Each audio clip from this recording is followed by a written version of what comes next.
No, not good morning. Good afternoon. Good afternoon, everybody. Hello, welcome to another Kerfuffle, a webinar stroke panel show where I'm bringing together the very best of agency here. Some people you will have seen many, many times, not least this week with me alone.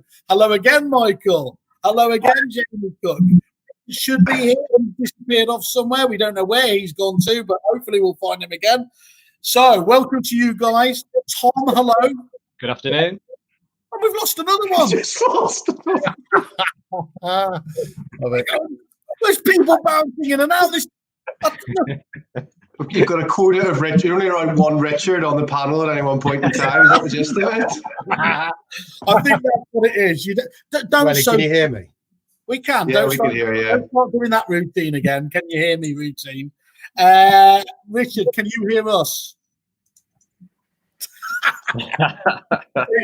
Right.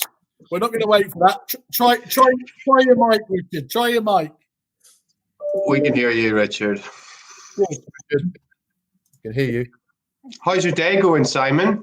It's good. It's seamless. Absolutely seamless. So I think what we're going to do, guys, is we're going to have everybody introduce themselves. That would be the most useful thing. We're looking at this is the Lockdown 2.0 panel, where we're going to be discussing obviously project pipeline, what we can be doing to help the whole process, what we believe the challenges are, and I think for people who are watching, it would be really, really useful for us to understand what each of your businesses do, so we can understand the angle you're coming from. So just a really brief introduction, if that's okay, because you've got the lucky position, Tom, of being next to me, even if it's just digitally. I'm going to go first, if that's okay. Yeah, it is. I'll take that on. Thank you, Simon. I'm part of Sort Group, which comprises Sort Refer, which is a broker proposition, Sort Legal, which is our own CLC firm, and I head up Sort Move. So Sort Move is a platform specifically for estate agents, helping with their conveyancing, survey, specialist property report needs. And we're looking at some other useful tools at the moment, like digital sales progression and chain builder. Perfect. Thank you very much for that, Tom. Michael, over to you.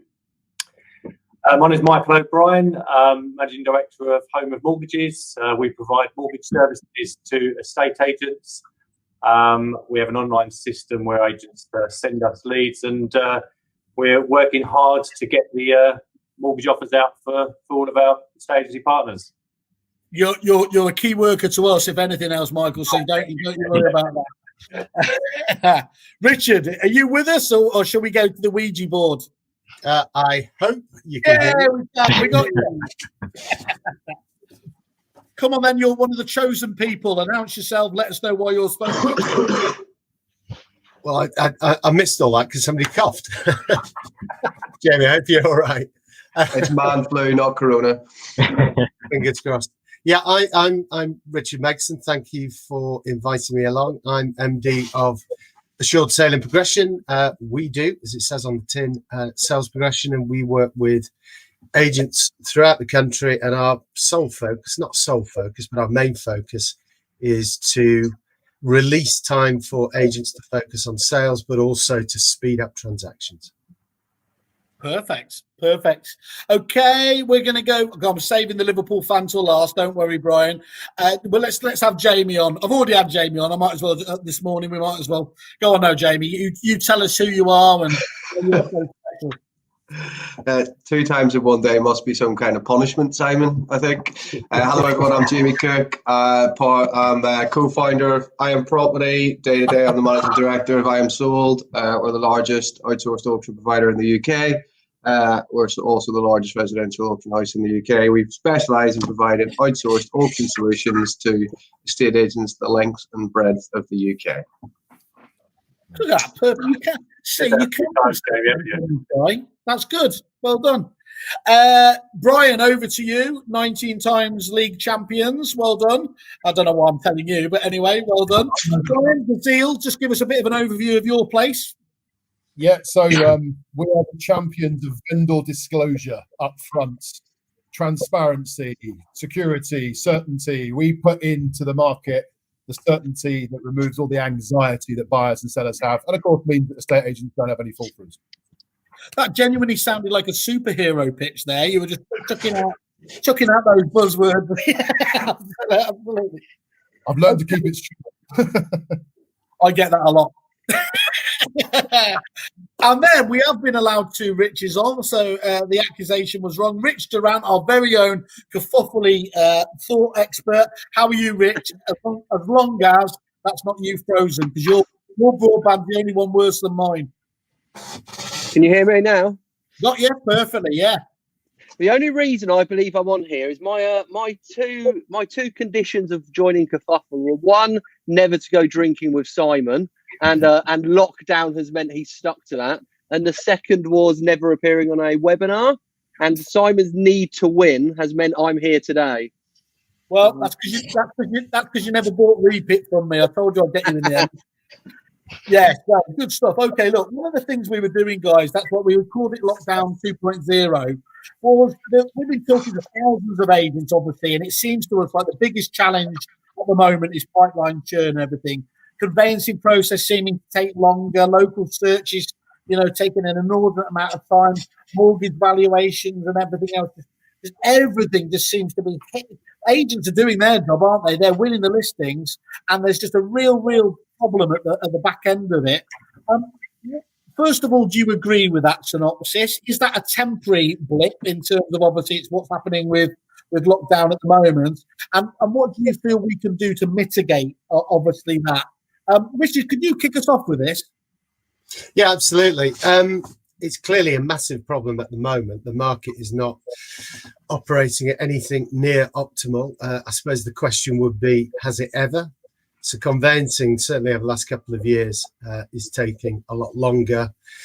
Lockdown and the impacts of it, market explosion has simply exacerbated a problem that already existed. I'm going to start with a couple of fairly scary stats. So, like stats? In terms of what I'm hearing, some agents are turning over only 15% of their pipeline on a monthly basis. And the figures can be sort of here or there, give or take a day, but I'm hearing 160 days from sale agreed to exchange and completion. Those are two horrifying stats. And the impact on the agent in terms of cash flow, delays and fall throughs, while not catastrophic, it's not great. So as a business, we think speed in most instances a big solution. Currently, on average, we are getting our cases over the line in 84 days. Pre-lockdown, it was 77 days. We spiked in July at 111. So we can see, certainly within our business, based on hundreds of completions, the turnaround times are starting to come down, which is a positive. I think in terms of moving forward, certainly the next 3 to 4 months are going to be challenging. And there's delays all over the place. Obviously, there's mortgages, there's searches, the solicitor capacity, agents themselves. There's a whole host of things that are exacerbating the problems. I've got some suggestions of solutions, but I don't think I've been asked that yet. We'll get there. Has it ever been longer than that in your experience, Richard? No. So what you're saying is basically, of course, whilst yours have got a little bit longer, the actual average has markedly worse, hasn't it? Yeah, it was in the negotiator a couple of weeks ago. It is about 160 days. Now, that's on average across the country. So I spoke to the agent this morning in Swansea.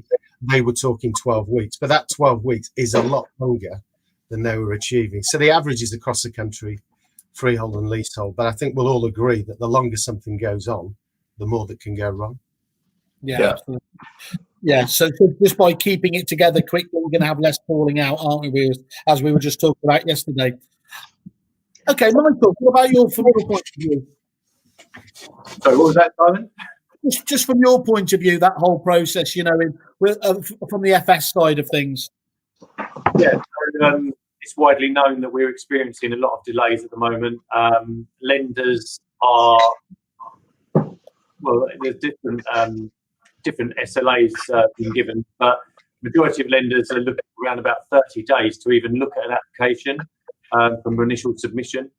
Likely culprits at the moment, Santander, NatWest, looking at 3 to 4 weeks before they're assessing an application. So I know that part of this is to look at how we can get mortgage completions prior to the 31st of August. And one of the answers is don't put your applications through that mess at Santander right now.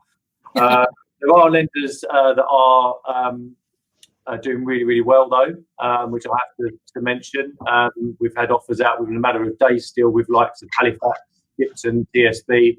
These lenders are really good. So I think it does depend, obviously, on the broker. I'm going to say that, but it depends on the broker as well. You need to make sure that applications are correctly packaged first time. So right first time is something we monitor, and ensuring that they're packaged correctly, because otherwise they're going back to the lender another 30 days to sit hitting queues again. So making sure, and we say that to clients also, making sure that they are mortgage ready. As we say, I know me and Tom were speaking yesterday about getting clients mortgage ready, getting vendors mortgage ready, sale ready. So that's really important, and just so the clients to understand really upfront exactly what's needed for a mortgage application can definitely help. Cool. What about yourself? Just to kind of continue that theme, it is about being sale ready, but I think the big problem is that we've pretty much got 12 months worth of industry being crammed into about 7 or 8 this year. If we look at our instructions during group, in lockdown 1, if we call it that, 85% of conveyancing instructions coming in were remortgage. So we had those to filter through, and of course those will go through a bit quicker. But year to date now, we're already at 55% transactional. So you can see the massive impact that has had on H2 of this year. Yeah. And it was only early this week that the CLC announced some figures on instruction numbers from a survey that they put out to their members in October. And almost 50% of their members have admitted to turning work down that's been tried to refer to them either by an agent, an intermediary, or direct from the client. So the huge problem is we've got this extra work trying to get through, but there just simply isn't enough resource to deal with it. Wow. And Brian, from your point of view, is this a genuine problem, or do you think it's going to ease back to normal? What I'm hoping for is that this will be one of the biggest and most, hopefully, important learning curves for everybody, all the actors in the play, right? So if conveyancers, mortgage brokers, lenders, public don't get this done and get it changed next year, what has to happen to make it change, okay? Yeah. I mean, you're all talking about stats. Look, Tom's right. There's 150,000 transactions additionally in the pipeline compared to this point of the year, compared to last year, right? And I think the biggest challenge is for because of the stamp duty potential termination at the end of March, is hysteria has been created where amongst the public, which is then fed through to the agents, which is then being pressured onto the solicitors, who are also, they haven't recovered yet in terms of all their staff numbers from a market that was, down this time last year anyway, in respect to lockdown. So, but look, like all these things, next year there will be, a period of calm. We don't know exactly when, but I expect Q3, Q4 probably. But ultimately, what has to happen out of this is everybody needs to start doing something about it and not just keep talking about it. That's got to be the biggest lesson out of this. So this could be, in a strange way, the best thing that's ever happened to the industry. In a really strange way, I think to God it is. I'm currently trying to sell my house right now, so I'm going through it as my agents were told what to do by me, which those of you that know me won't be surprised at that. Did a really good job. The conveyancers are doing a really good job, and I'm not actually experiencing massive delays, but that is because the people that were appointed at the right stages were told what they need to do, and if they can meet that SLA, they get the business. Whereas I suspect, and I know being an agent for so long, what tends to happen is the agents put a deal together, put it out, and hope to God it's going to go through. without warning people, and of course it's just taking longer. It's taking a tremendous, yeah. Tom Panos, the Aussie trainer, talks about poorly wrapped presents, doesn't he? And you're quite right, this pandemic could well be, it's going to be the driver, the accelerator to move towards, in some areas, a better system. And it would be a missed opportunity if we don't take it from what's going on at the moment. Absolutely. Yeah. So the $1,000,000 question then is: do you genuinely think that'll happen, or will we bugger it up again? It's wishful thinking, I think, Brian. Surely. Yeah, I think people like all of us on these webinars and people that have gone before us, are the people that will get it changed. There's going to come a point, and I know this from the home buying and selling meeting yesterday, that hot topic, that there is going to be the start of pressure on the portals and agents to advertise more information about a property that will be material to a transaction. That's a definite first positive step coming out of the powers that be. So that's clearly an indicator that things will begin to change. But all of us on these webinars and the people that take the time to tune in, these are the people that will make this change. It's going to be up to the private sector to make the change, not the public sector. So we've got to do that. Yeah. We've got to bang in the drum and eventually drag these people kicking and screaming with us, which they will. There's the classic one there. The adoption curve for whatever it is starts up by definition, doesn't it? With early adopters, whatever you want to call them, advocates, and then everyone else follows. That's just the way of the world, isn't it? So the important thing is getting those initial ones on the upward slope, isn't it? Yeah, absolutely. Okay, cool. Just before we go over to Jamie, could I just ask everybody, just by way, just put your hands in the air. We don't need to do it. Put your hands in the air if you think the stamp duty will be extended. Nobody.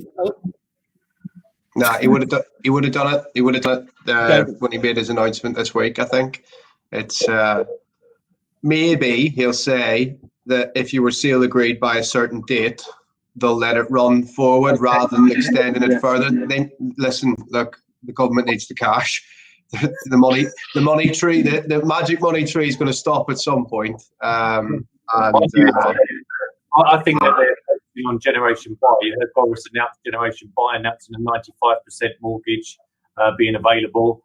I'm hoping that what they're planning is that 95% mortgages will come out, opening up another sector of the market. Michael, you made the point when we were talking previously that last time that happened, it had an amazing effect, didn't it? Yeah. So in 2014, 2013, I think it was, overnight, Halifax launched a 95% mortgage. So all those people that had saved up were saving towards with a 10% deposit suddenly had access to the market with the mortgage guarantee scheme. So and the market just stopped from there. So and also. If we look back to 2016, the stamp duty changes then. When we look at the graphs on transaction volumes, yes, it went up dropped off a cliff in April, but actually there was a resurgence in August because once people have made their decision to purchase a property, yes, stamp duty is a big blow and people then will sometimes pull out of transactions, but they've cognitively made a decision to move. Yeah. That doesn't go away, so the desire to buy is still there. So it's just about whether they've got the ability to buy. And with 90% mortgages coming back, hopefully 95% mortgages coming back with the, Generation Buy or some sort of mortgage guarantee scheme, I'm very hopeful that we're going to see a buoyant period well into 2021. Good. I like the fact we've got a glass half full through here. That's very much my thing. Okay, Jamie, you're riddled with corona. It looks like it. You're going to give us a bit of useful thing. First of all, do you agree with that prognosis about where we're up to in terms of the challenge of the moment? Yeah, I think Richard Megson said it well. It was a broken system that's been exacerbated by the absolute sheer volume that's been thrown at it. I think we're not out of the woods yet. I think there's still going to be a lot of transactions being thrown in the top of the hopper in the blind hope that they'll be able to take advantage of the stamp duty deadline. But the reality of it is, anything that gets agreed from here on in, it doesn't stand much of a chance unless you're looking at a very specific transaction. It's cash funded. You've got a good solicitor or a good sales progressor, or it's through auction, or there's a reservation agreement attached to it. there's very little chance, I think, that a standard private treaty transaction, or God forbid, a chain transaction would get through between now and the end of the stamp duty holiday. I'm quite positive about the market next year, to be honest. I think it's going to continue. So I'm dying of man flu, not corona. I've been tested and I am just got old-fashioned man flu. But yeah, I'm confident. I think that there's going to be a lot of transactions in the market next year, to the point around the 95% mortgages. That drives movement in the market at the right end. I think we're all looking at how we live our lives, where we work, where we live.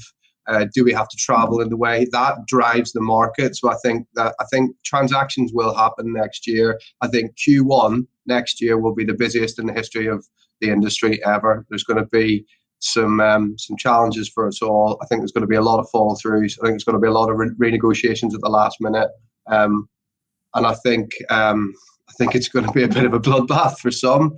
But I'm hopeful that there will be a very active market next year. I'm pretty confident there will be. But to Brian's point, whether or not this is the impetus, the thing that makes more agents realise they need to approach things differently, from getting sellers legally prepared earlier, from looking at using auction as a solution so that you can capture more transactions in a different way rather than just pumping stuff through the status quo. The status quo doesn't work for everyone. Our evidence suggests that up to 30% of transactions in the UK are non-discretionary, where they need to sell, they don't want to sell. They shouldn't look at private treaty. They should look at something more suitable, like auction. Of course, I'm going to say that in the position that I'm in. I'm on the show. Evidence like to quote from our earlier webinar this morning, we did a big piece of research survey, and it said half of sellers would be interested in auction if they knew more. Do we do enough as an industry to let consumers know that there are a multitude of ways that they can buy and sell a property? That doesn't just mean it's the 160 days or the inherent risk of fall through. We need to adapt. We need to do more, to offer more, to help in a better way. Jamie, especially Jamie, have you seen with the agencies that you work with more pressure coming now directly from consumers onto the agent, asking them what other ways have you got to help me not have to go? We are, but unfortunately, what we also saw as well was agents reverting to type when we came out of the market. It came out of lockdown. July and August were some of the busiest sales months we've ever had, but actually we were a little bit down on instructions, because agents were thinking the market's booming, I can list it and sell it within a day, this is fantastic, great, bang, bang, bang, bang, bang, and just kind of revert to type and stop thinking about vendor circumstances, what's the right disposal strategy. And it took a little bit of time for that to adjust. Now we're listing more than we've ever done, because people are thinking about what's coming on the horizon and looking at the speed and security that auction can bring. So it's been a game of two halves this year, to be honest. We found the same dormant agent deal that suddenly reacted into life, jumping into reservations because it's been driven by their customers saying, right, what are you going to do to help me? I've just been stuck for 3 months. I appreciate you're focusing on doing a virtual viewing of my house, but I want to know, well, how are you going to help me out when I move? How are you going to make this thing a bit less stressful? Yeah, and I think what we're seeing at the moment is people who are getting valuations and market appraisals done at this particular moment in time, especially in the lead up to Christmas, with it on the horizon. They're what we call non-discretionary. They need to sell for a reason. So we're having a far higher penetration into that, because our network are saying, we have options. Here's one that might suit you better, and it's ringing very true to what the vendor wants to hear. So, yeah. Jamie, you're getting a lot of sympathy here from people.